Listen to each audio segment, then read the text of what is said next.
Hello, bienvenue dans le podcast Suis ton flow. Je suis vraiment ravie de vous retrouver après une longue pause estivale qui ne devait pas s'éterniser comme ça, mais vous savez très bien, les choses ne se passent pas toujours comme prévu.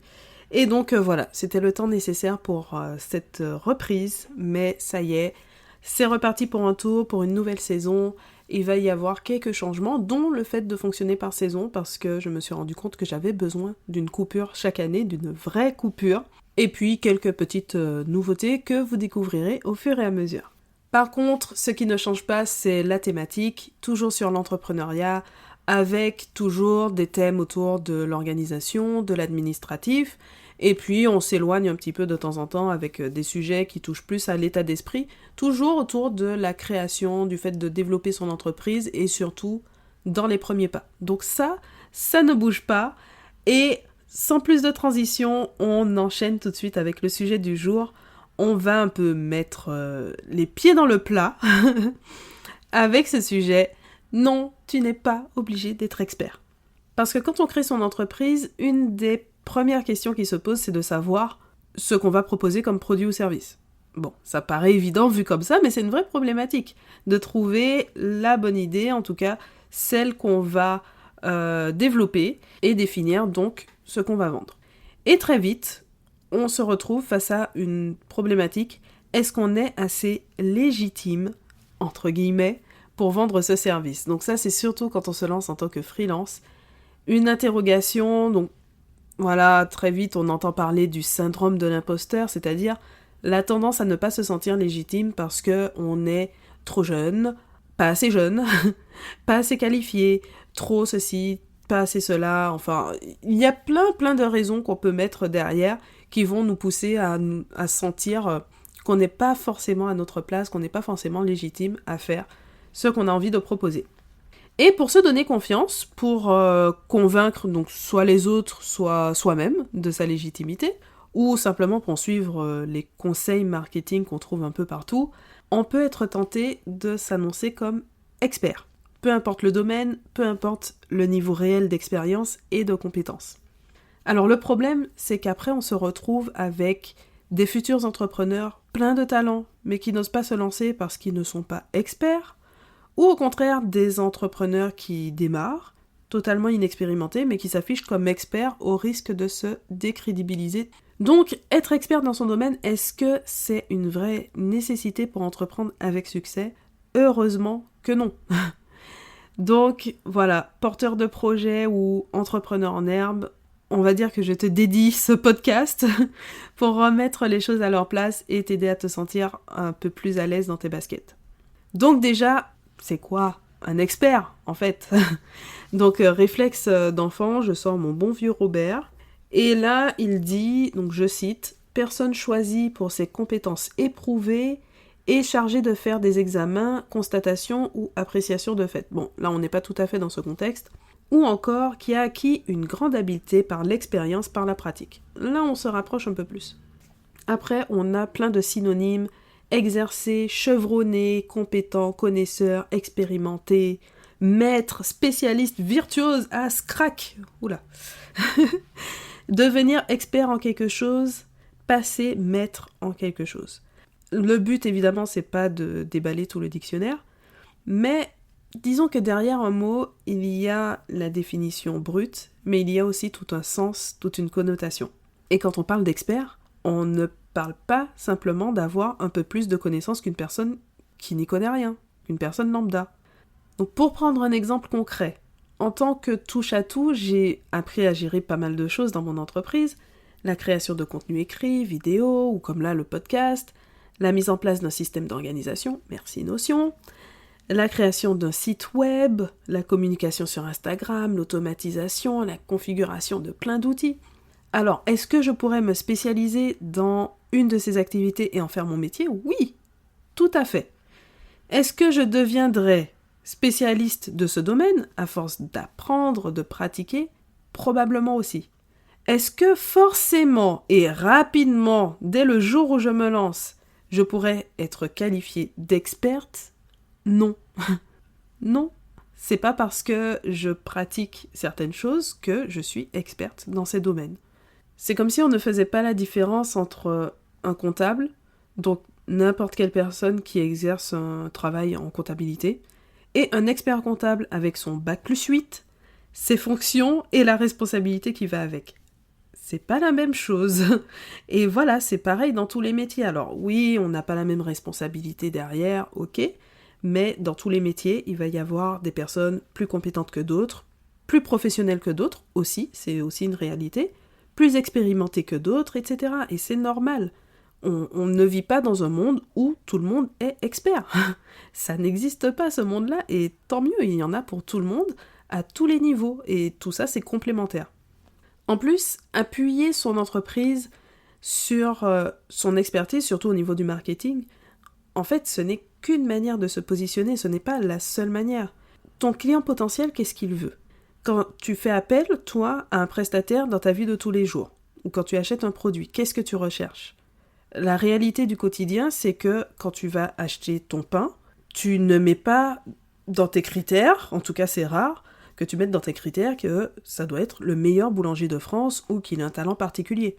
En général, tu voudras que ton pain soit bon selon tes goûts, et puis après, voilà, chacun ses propres critères. Ça peut être l'accueil, ça peut être les prix, la boutique, la variété des produits, un emballage, un emplacement qui va être pratique, la rapidité du service, la réputation, parce qu'on t'en a parlé, donc avec le bouche à oreille, t'as envie d'essayer, ou au contraire la fidélisation, ou des valeurs particulières qui sont mises en avant, comme l'écologie, des actions sociales, le fait que ça soit nouveau, au contraire le fait que ça soit traditionnel. Il y a plein de critères différents et ça change justement d'une personne à une autre. Et en plus, ça change selon le contexte. La même personne, si elle va acheter son pain en France, elle a une boulangerie à chaque coin de rue et elle a le choix, donc elle va peut-être avoir des critères très précis, très exigeants. Cette même personne qui va partir à l'autre bout du monde, quand elle va trouver un pain au chocolat, ça sera tellement exceptionnel qu'elle sera un peu moins regardante et elle va l'apprécier. Donc c'est pareil en fait pour toi et ton entreprise, tes clients potentiels ont le choix, ils ont des exigences variables et ne recherchent pas forcément un expert. Leur priorité, c'est de pouvoir s'adresser à quelqu'un qui sera en mesure de répondre à leurs besoins. Et franchement, il vaut mieux une personne qui sait clairement que le service ne correspond pas à ses attentes et qui va opter pour une autre solution qui sera plus adaptée pour elle, plutôt qu'un client qui sera frustré, qui va se sentir berné quand il va se rendre compte du décalage entre ce qu'on lui a vendu et la réalité derrière. Donc j'insiste sur ce point, même si cette position est inconfortable, débuter ne signifie pas que personne ne voudrait travailler avec toi. Déjà, il y a une question d'état d'esprit qui se travaille. Je sais que à titre personnel, ça a été un vrai travail. La perception, en fait, de la concurrence. Le fait que d'autres professionnels proposent des services similaires, donc qu'il existe une certaine concurrence, ce n'est pas une mauvaise chose en soi. Au contraire, ça veut dire qu'il y a un marché et que potentiellement tu peux vivre de ton activité. Et te démarquer de la concurrence, en fait, ça consiste à attirer des clients à toi. Ça ne consiste pas à piquer la clientèle d'un autre. Et donc de la même façon, le concurrent ne te vole pas tes clients.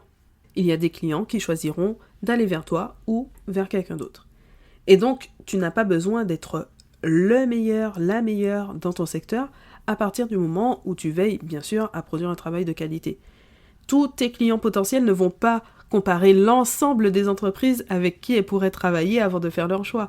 Donc ce n'est pas parce que X ou Y propose quelque chose qui a priori est plus intéressant, selon ta propre perception, qui en général est biaisée, que personne ne te choisira. Comme on l'a dit tout à l'heure, les clients sont différents dans leurs besoins précis, dans leurs valeurs, dans leur parcours, et aucun professionnel ne peut répondre d'une façon universelle à tous les besoins. Donc juste ça te laisse ta chance.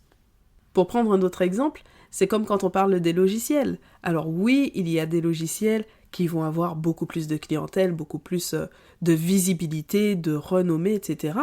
Mais il n'y a pas un logiciel qui, d'une manière universelle, corresponde à tout le monde. Ça n'existe pas. Ah bah c'est pareil. Voilà, quelle que soit l'activité, c'est pareil. Un autre point aussi, il faut te rappeler que tu n'es pas dans la position d'un salarié en recherche d'emploi. C'est toi qui mènes les échanges avec les prospects, c'est toi qui organises ta communication, que ce soit sur ton site web, sur les réseaux sociaux, et donc tu disposes d'un espace pour présenter tes atouts, sans qu'on s'intéresse forcément à ton CV en fait.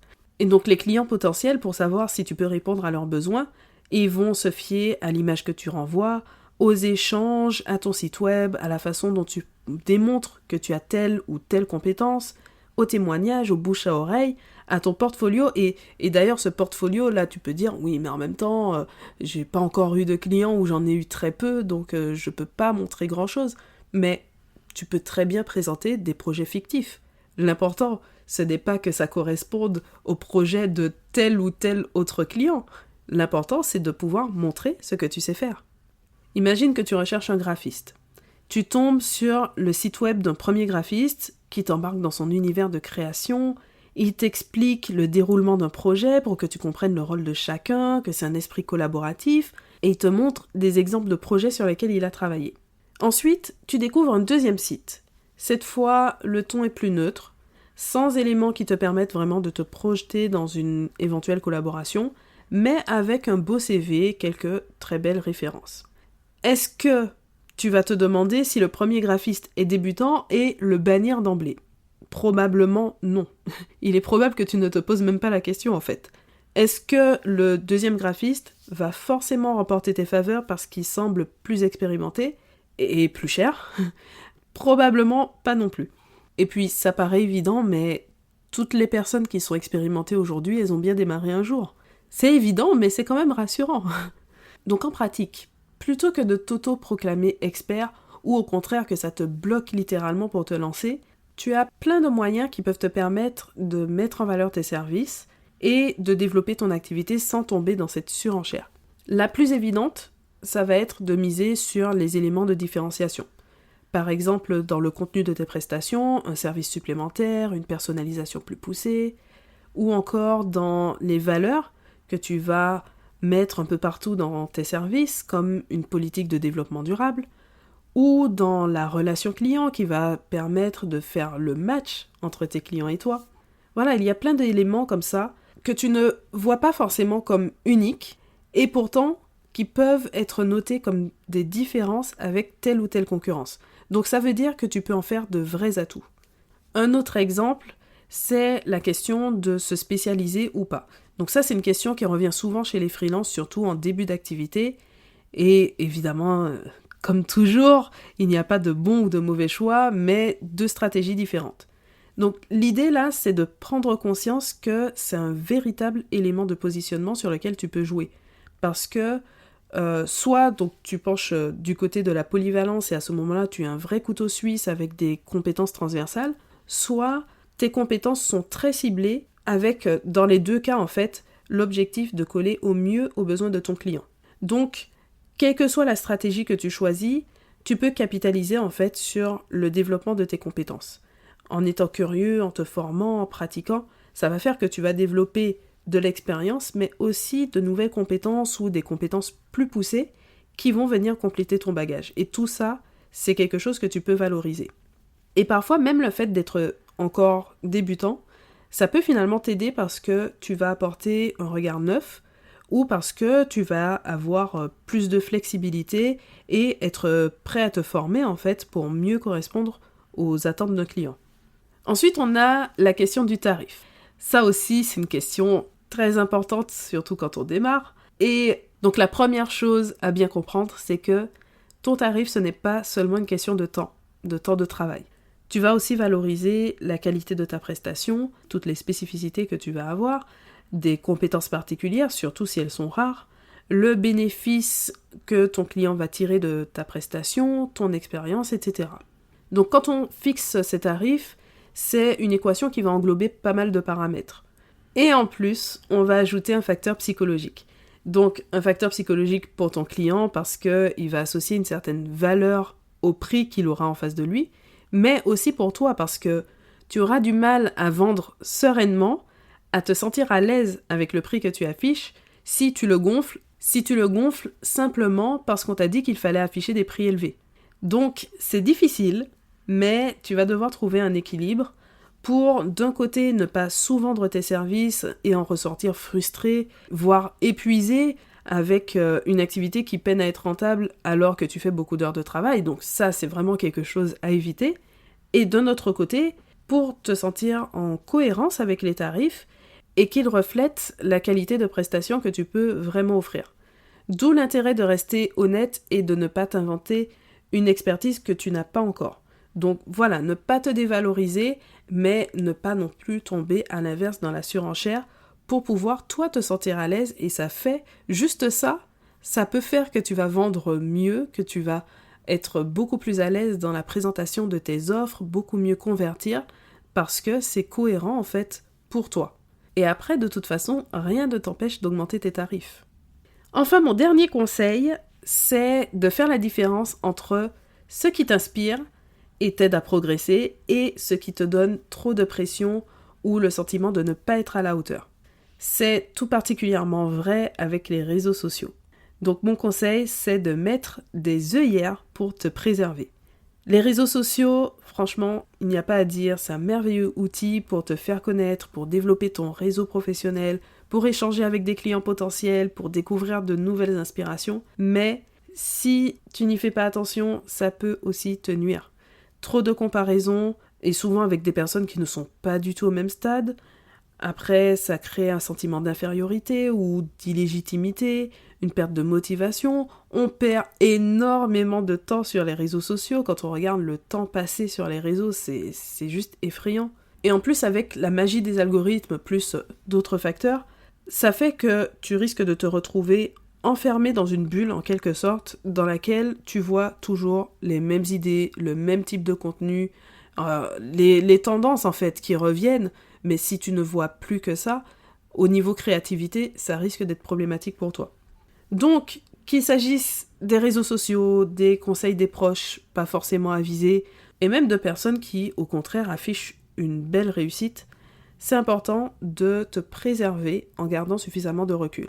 Et ce temps et cette énergie que tu aurais pu passer dans tout ça, ça va beaucoup plus te servir si tu les places dans des actions pour ton entreprise, pour te concentrer pleinement sur ton propre parcours, sur tes progrès, tes objectifs personnels en faisant abstraction de ce que font les autres.